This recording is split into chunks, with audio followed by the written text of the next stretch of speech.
सतयुग में मूर नाम का एक दैत्य उत्पन्न हुआ।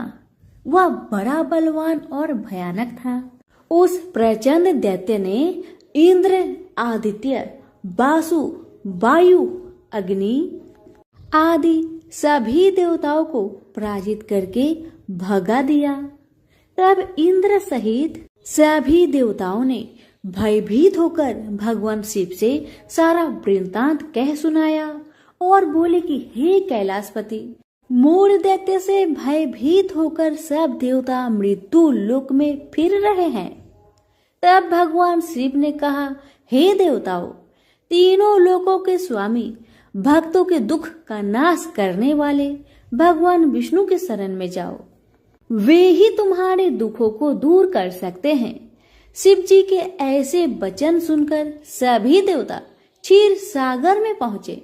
वहां भगवान को शयन करते देख हाथ जोड़कर उनकी स्तुति करने लगे कि हे देवताओं द्वारा स्तुति करने योग्य प्रभु, आपको बारंबार नमस्कार है।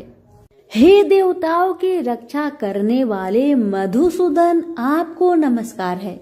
आप हमारी रक्षा करें। दैत्यों से भयभीत होकर हम आपकी शरण में आए हैं। आप इस संसार के कर्ता, माता पिता, उत्पत्ति और पालन करता और संहार करने वाले हैं।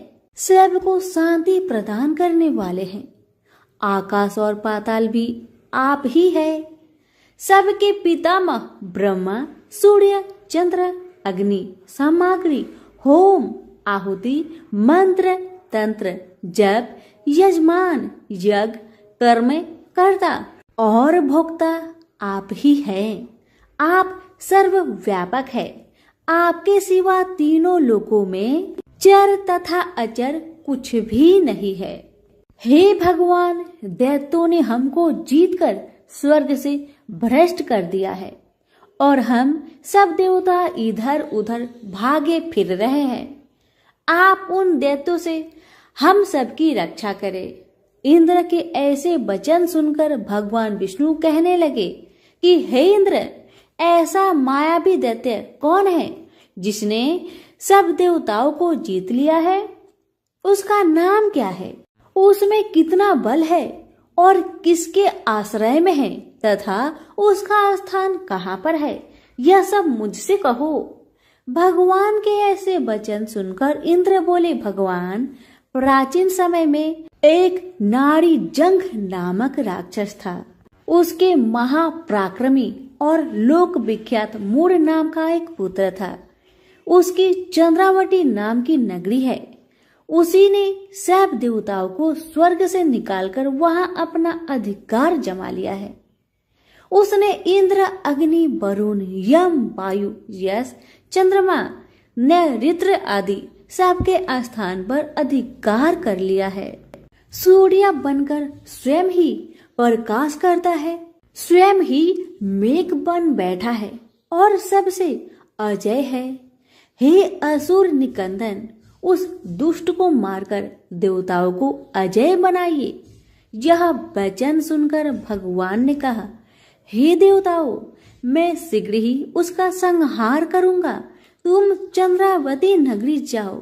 इस प्रकार कहकर भगवान सहित सभी देवताओं ने चंद्रावती नगरी की ओर प्रस्थान किया। उस समय जब दैत्य मूर सेना सहित युद्ध भूमि में गरज रहा था, उसकी भयानक गर्जना सुनकर सभी देवता भय के मारे चारों दिशाओं में भागने लगे। जब स्वयं भगवान रणभूमि में आए तो दैत्य उन पर भी अस्त्र शस्त्र आयुध लेकर दौड़े। भगवान ने उन्हें सर्प के समान अपने बाणों से बीध डाला। बहुत से दैत्य मारे गए, केवल मूर बचा रहा। वह अविचल भाव से भगवान के साथ युद्ध करता रहा। भगवान जो भी तीक्ष्ण बाण चलाते, वह उसके लिए पुष्प सिद्ध होता। उसका शरीर छिन्न भिन्न हो गया, किंतु वह लगातार युद्ध करता रहा। दोनों के बीच मल्ल युद्ध भी हुआ। 10,000 वर्ष तक उनका युद्ध चलता रहा, किंतु मूर नहीं हारा। थक कर भगवान बद्रिका आश्रम चले गए। वहां हेमवती नामक सुंदर गुफा थी। उसमें विश्राम करने के लिए भगवान उसके अंदर प्रवेश कर गए।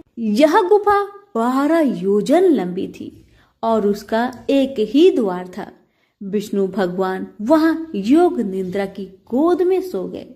मोर भी पीछे पीछे वहां तक आ गया और भगवान को सोया देखकर मारने को उद्धत हुआ। तभी भगवान के शरीर से उज्जवल कांतिमयी रूप वाली देवी प्रकट हुई। देवी ने राक्षस मोर को ललकार कर युद्ध किया और उसे तत्काल मौत के घाट उतार दिया। श्री हरि जब योग निद्रा की गोद से उठे तो सब बातों को जानकर उस देवी से कहा कि आपका जन्म एकादशी के दिन हुआ है, अतः आप 11 माता के नाम से पूजी जाएंगी और आपके भक्त वही होंगे जो मेरे भक्त होंगे। और हर एकादशी के दिन जो भी भक्त मेरी पूजा के साथ साथ आपकी भी पूजा करेगा और कथा को श्रद्धा पूर्वक श्रवण करेगा, उसके सारे दुख तकलीफ समाप्त हो जाएगी। सभी प्रेम से बोलिए विष्णु भगवान की जय हो, 11 माता की जय हो। एक बार एक राज्य में एक राजा रहा करता था। राजा बहुत ही बुद्धिमान और बलशाली था। राजा सदैव अपनी प्रजा का बहुत अच्छे से ध्यान रखता था। प्रजा भी अपने राजा को बहुत पसंद करते थे। राजा की 2 बेटियां थी। राजा अपनी दोनों बेटियों से बहुत प्रेम करता था। राजा की छोटी बेटी देखने में बहुत सुंदर और आकर्षक थी और राजा की बड़ी बेटी छोटी बेटी के मुकाबले थोड़ा कम सुंदर थी। राजा की छोटी बेटी 11 माता का पूजा किया करती थी और सभी लोग राजा की छोटी बेटी से बहुत प्रेम करते थे और बहुत प्रशंसा किया करते थे। राजा भी अपने छोटी बेटी को बड़ी बेटी से अधिक प्रेम करता था, जिस कारण राजा की बड़ी बेटी को अपनी छोटी बहन से बहुत नफरत होने लगा। राजा की दोनों बेटियां जब बड़ी हो गई तब एक पड़ोस राज्य में रहने वाला राजकुमार राजा की बड़ी बेटी के लिए रिश्ता लेकर आया। लेकिन जैसे ही उस राजकुमार की नजर राजा की छोटी बेटी पर पड़ी तो वह राजकुमार राजा की छोटी बेटी पर आकर्षक हो गया और उसे पहली नजर में ही उससे प्रेम हो गया। उस राजकुमार ने राजा की बड़ी बेटी के साथ विवाह करने के लिए मना कर दिया और उसने राजा से कहा कि मैं आपकी छोटी बेटी से विवाह करना चाहता हूँ। इसके बाद राजा की बड़ी बेटी यह देखकर अपनी छोटी बहन से बहुत क्रोधित हो गई और राजा की बड़ी बेटी ने अपनी छोटी बहन को अपना सबसे बड़ा दुश्मन मान लिया। राजा की बड़ी बेटी ने अपनी छोटी बहन से बदला लेने का निर्णय लिया, जिसके लिए उसने अपनी छोटी बहन को जान से मारने का प्लान बनाया। राजा की बड़ी बेटी ने अपनी छोटी बहन को मारने के लिए सबसे पहले एक लड्डू में जहर मिलाकर उसने अपनी छोटी बहन को दे दिया और उसको लड्डू खाने के लिए कहा। छोटी बहन ने लड्डू खा भी लिया, लेकिन चमत्कार देखिए, 11 माता की कृपा से छोटी बहन का एक बाल भी बाका न हुआ। बड़ी बहन यह देखकर बहुत आश्चर्यचकित में पड़ गई, लेकिन बड़ी बहन ने हार नहीं मानी। उसने सोचा अब की बार मेरी बहना बच गई, लेकिन अगली बार नहीं बचेगी। बड़ी बहन ने जब छोटी बहन रात में अपने कमरे में सो रही थी तब उसने एक मटके में सांप रखकर उसे कमरे में छोड़ दिया। इन 11 माता के चमत्कार से, उनकी कृपा से छोटी बहन को कुछ नहीं हुआ। जब बड़ी बहन ने देखा कि मेरी छोटी बहन सही सलामत है तो उसने फिर एक चाल चली। उसने अपनी बड़ी बहन को कहा कि चलो कुएं से पानी भर के लाते हैं। अब तो दोनों बहन मिलकर कुएं के पास जाते हैं। बड़ी बहन ने कहा, बहन तुम कुएं के पास चलो, पानी निकालो। जैसे ही बहन कुएं के पास गई, बड़ी बहन ने छोटी बहन को कुएं में ढकेल दिया। लेकिन 11 माता का लीला देखिए, तब भी छोटी बहन को कुछ भी नहीं हुआ। बड़ी बहन बार बार असफल होती रही क्योंकि 11 माता छोटी बहन की रक्षा कर रही थी। तो बड़ी बहन का हर प्रयास असफल हो रहा था, इसलिए बड़ी बहन बहुत क्रोधित होती जा रही थी। फिर उसने अपनी छोटी बहन के पास जाकर उससे खुद पूछा कि मेरी छोटी बहन, तुमको पता है भगवान ने सबकी मृत्यु एक निश्चित समय पर लिखी हुई है, और कैसे तुम्हारी मृत्यु होगी क्या तुम जानती हो? तब छोटी बहन ने अपनी बड़ी बहन को बताया कि हाँ, मैं तो जानती हूँ मेरी मृत्यु कैसे होगी। छोटी बहन से यह सुनकर बड़ी बहन मन ही मन बहुत प्रसन्न होने लगी और उसने अपनी छोटी बहन से कहा कि तुम मुझे अपनी मृत्यु की राज बताओ। छोटी बहन तो दिल की बहुत अच्छी थी। उसने अपनी मृत्यु का सारा कारण अपनी बहन को बताना शुरू किया कि मेरी मृत्यु तो एक तोते में है। जो तोते के गले में एक हार है, उससे मेरी मृत्यु होगी। जब तक कोई भी व्यक्ति तोते को मारकर वह हार अपने गले में पहनेगा तो मैं मूर्छित हो जाऊंगी, और जैसे ही उस हार को अपने गले से उतारेगा मैं वापस से जीवित हो जाऊंगी। अपनी छोटी बहन की मृत्यु की राज जानकर बड़ी बहन बहुत ही खुश हो गई और उसने अपनी छोटी बहन को मारने के लिए उसके पालतू तोते को ढूंढना शुरू कर दिया। और छोटी बहन को इस बात का आभास हो गया था कि कोई उसकी जान लेना चाहता है, जिसके लिए वह अपने पिताजी के पास गई और उसने अपने पिताजी से कहा कि पिताजी, मेरी मृत्यु के बाद आप मुझे जलाइएगा मत, बल्कि आप मुझे अपनी पुरानी वाली हवेली में एक पलंग में लिटाकर छोड़ दीजिएगा। अपनी छोटी लड़की की यह बात सुनकर राजा बहुत आश्चर्य में पड़ गया। राजा ने अपनी छोटी बेटी से पूछा, बेटी तुम ये क्या कह रही हो? तब राजा की छोटी बेटी ने बताया, पिताजी, समय किसी के लिए नहीं रुका है, कब क्या हो जाए किसी को कुछ पता नहीं। और फिर राजा ने अपनी बेटी से कहा कि तुम ऐसी बातें क्यों कर रही हो? 2-3 दिन के बाद तुम्हारा विवाह है। लेकिन छोटी बेटी ने अपने पिताजी को ऐसा करने पर मजबूर कर दिया और उसने वचन ले लिया। राजा ने भी अपनी छोटी बेटी की बात स्वीकार कर ली और 2-3 दिनों के बाद जब शादी का समय आया तब राजकुमार बारात लेकर राजा के घर आया और राजकुमार और राजा की छोटी बेटी का विवाह शुरू हो गया। जैसे ही राजा की छोटी बेटी राजकुमार के साथ फेरे लेना शुरू करती है तो उसकी बड़ी बहन अपनी छोटी बहन के कमरे में जाकर उसके तोते को पकड़ लेती है और उसको जान से मार देती है। तोते के गले में जो हार था उसको अपने गले में धारण कर लेती है। जैसे ही बड़ी बहन उस हार को अपने गले में धारण करती है तो उधर छोटी बहन 3.5 ही फेरे ले पाती है और वहीं पर बेहोश होकर गिर जाती है।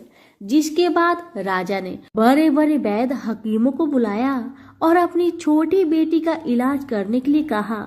राजा की बात सुनकर वैद्य ने छोटी बेटी को चेक किया तो राजा को बताया कि आपकी छोटी बेटी ना तो जीवित है और ना ही मरी हुई है। यह मैं पहली बार देख रहा हूँ। राजा ने वैद्य और हकीम को यह बात बाहर बताने से मना कर दिया और उनको कहा कि अगर तुमने यह बात किसी को बाहर बताई तो हम तुम्हें फांसी दे देंगे। राजा ने अपने छोटी बेटी को पुराने महल में जाकर एक पलंग में लिटा दिया जैसे उनकी बेटी ने उनसे कहा था और वहां पर कुछ सैनिक को तैनात कर दिया। वापस अपने महल में आ गए।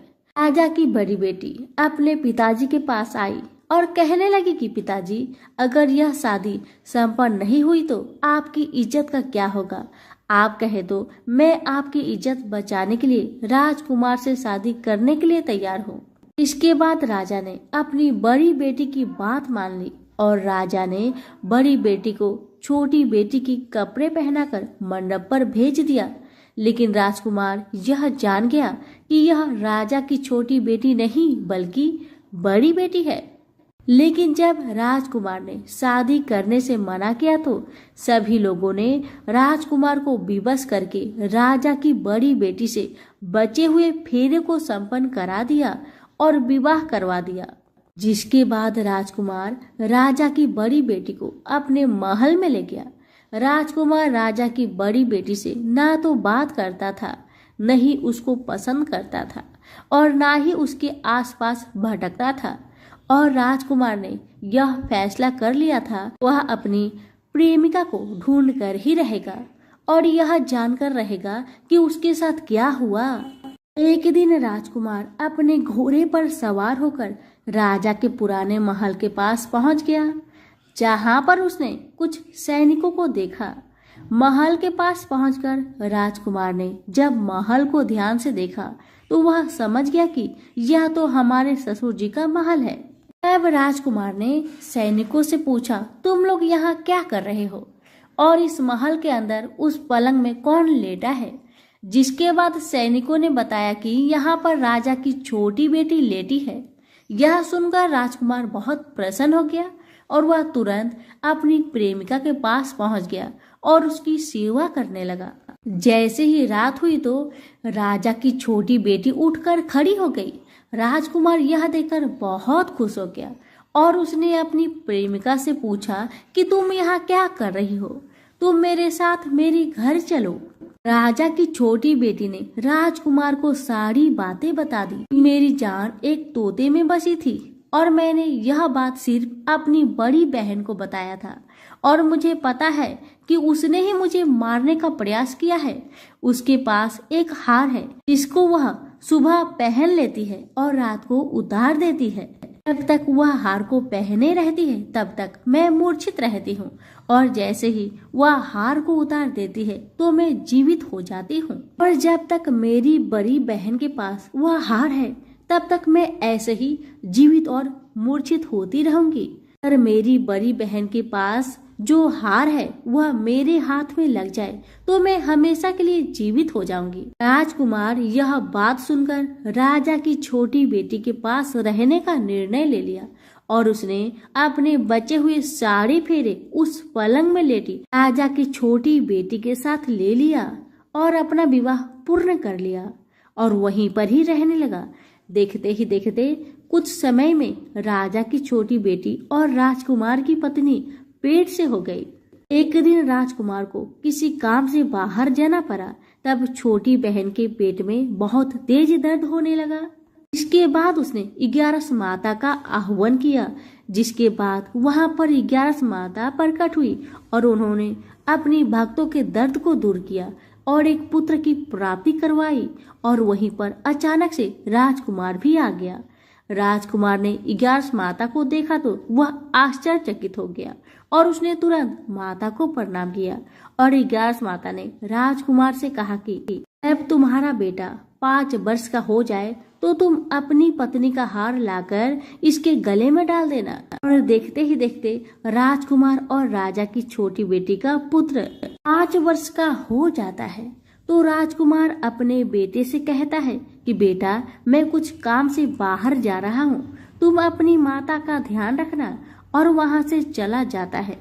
राजा को बाहर निकलता देख बड़ी बहन के सैनिक देख लेते हैं और बड़ी बहन को जाकर सारी बात बता देते हैं। जिसके बाद बड़ी बहन अपनी छोटी बहन के पुत्र को वहां से उठवा लेती है और उसको मरवा देती है। छोटी बेटी के पुत्र के 2 टुकड़े करवा देती है। पहला टुकड़ा चक्की के पास छुपा देती है और दूसरा टुकड़ा अपनी पलंग के नीचे रख देती है। अब 11 माता भिखारी का रूप लेकर आती है। एक भिखारी का रूप रखकर बड़ी बहन के पास चली जाती है, जिसके बाद वहां से भिक्षा मांगने लगती है। बड़ी बहन अपने नौकरों से कहती है कि जाकर भिक्षा दे दो, लेकिन जैसे ही नौकर 11 माता को भिक्षा देने के लिए आते हैं तो माता उन्हें मना कर देती है और कहती है कि मैं तुम्हारी महारानी से ही भिक्षा लूंगी। जिसके बाद बड़ी बहन स्वयं ही भिक्षा देने के लिए माता के पास आती है। तब माता एक बिल्ली का रूप लेकर उसके कमरे में चली जाती है और वहां पर छोटी बेटी के पुत्र के दोनों टुकड़े को वापस में जोड़ देती है और उसे जीवित कर देती है।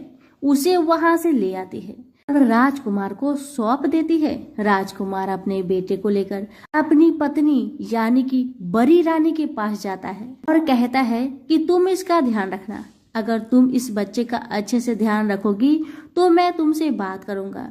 एक दिन राजकुमार अपने बच्चे से कहता है कि तुम मम्मी से उनके गले का हार मांग लो। जिसके बाद राजकुमार का लड़का अपनी मम्मी के पास जाता है और कहता है कि मम्मी, मुझे तुम्हारा हार चाहिए जो तुमने गले में पहन रखा है। यह सुनकर पहले तो बड़ी बहन बहुत क्रोधित हुई, पर उसको याद आता है कि राजकुमार ने कहा था कि अगर मैं इस बच्चे का ध्यान अच्छे से रखूंगी तो वह मुझसे बात करेंगे, जिसके कारण वह हार को उस बच्चे को दे देती है और वह तुरंत हार को ले जाकर अपने पिताजी को दे देता है। और तभी राजकुमार ने अपने बेटे को लेकर वहां से जाने लगता है और अपनी पत्नी से कहता है, तुम हमारे लिए खाना बनाकर रखो, मैं शाम को आकर तुम्हारे साथ खाना खाऊंगा। और वह अपने बेटे को लेकर वहां से चला जाता है। जिसके बाद वह राजा के पास जाता है और उनको सारी कहानी बताने लगता है।